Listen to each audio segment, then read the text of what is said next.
Actes des Apôtres, chapitre 20.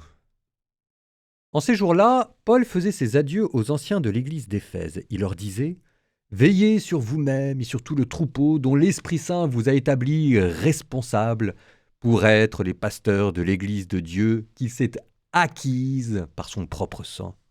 Moi, je sais qu'après mon départ, des loups redoutables s'introduiront chez vous et n'épargneront pas le troupeau.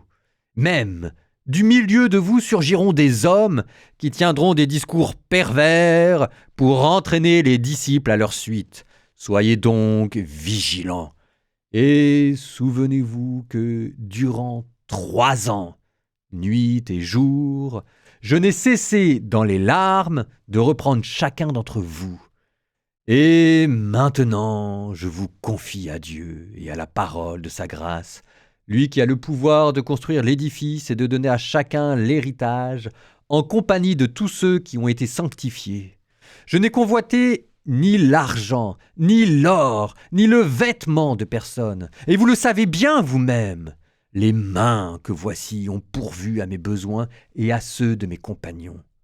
En toute chose, je vous ai montré qu'en se donnant ainsi de la peine, il faut secourir les faibles et se souvenir des paroles du Seigneur Jésus, car lui-même a dit « Il y a plus de bonheur à donner qu'à recevoir. » Quand Paul eut ainsi parlé, il s'agenouilla et pria avec eux. Tous se mirent à pleurer abondamment. Ils se jetaient au cou de Paul et l'embrassaient. Ce qui les affligeait le plus, c'était la parole qu'il avait dite « Vous ne verrez plus mon visage. » Puis on l'accompagna jusqu'au bateau.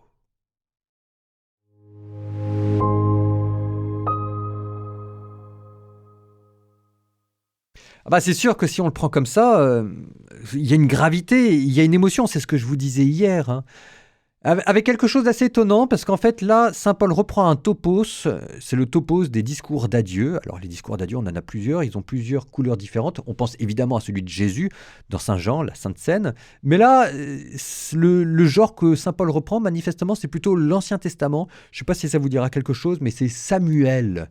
Samuel, c'était un des prophètes, c'est celui qui avait sacré roi Saül et David. Et au moment de partir, il appelle tout le monde à lui pour régler ses comptes, pour bien faire les choses, pour vérifier que personne ne lui doit rien et qu'on ne va pas l'embêter après. Donc il convoque tout le monde pour dire « Est-ce qu'on est d'accord que vous ne me devez rien, que je vous ai rien pris, que je vous ai pas exploité, que je vous ai pas abusé ?» Et le peuple dit « Oui, tu ne nous as pas exploité. » Bon, et puis Samuel dit « Très bien, maintenant, vous avez voulu un roi. » Vous l'avez, et vous allez vous allez en baver, mais c'est pas faute de vous avoir prévenu. Moi, ciao tout le monde, je pars.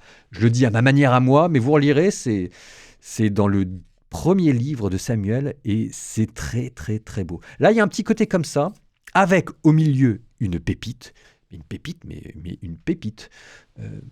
Il faut secourir les faibles et se souvenir des paroles du Seigneur Jésus, car lui-même a dit « Il y a plus de bonheur à donner qu'à recevoir. » Qu'on appelle un logion. Un logion, c'est une parole de Jésus, mais qui a une particularité, c'est que c'est pas très bien d'où elle vient. Bah oui, Jésus qui dit « Il y a plus de bonheur à donner qu'à recevoir ». Vous l'avez déjà entendu dans les évangiles ? C'est pas dans les évangiles, hein. C'est pas dans Matthieu, c'est pas dans Marc, c'est pas dans Luc, c'est pas dans Jean. Ça vient d'où ? Évidemment, ça vient de la première communauté chrétienne qui est plus large que Marc, Luc, Jean et Matthieu. Donc il y avait des paroles de Jésus qui ont été perdues, mais que la communauté a transmis. Et là, vous en avez une, paf, qui refait surface, qui est extraordinaire. Il y a plus de bonheur à donner qu'à recevoir. Cette phrase-là vous aide dans l'Évangile. On est en train de lire les Actes des Apôtres, et là, pouf, tout d'un coup, on retrouve le sermon sur la montagne. On est en face de notre Créateur et de notre Rédempteur, et il y a Jésus qui nous parle. C'est extraordinaire. Il y a plus de bonheur dans votre vie à donner qu'à recevoir. Et c'est la parole d'adieu de saint Paul. La classe, la grande classe.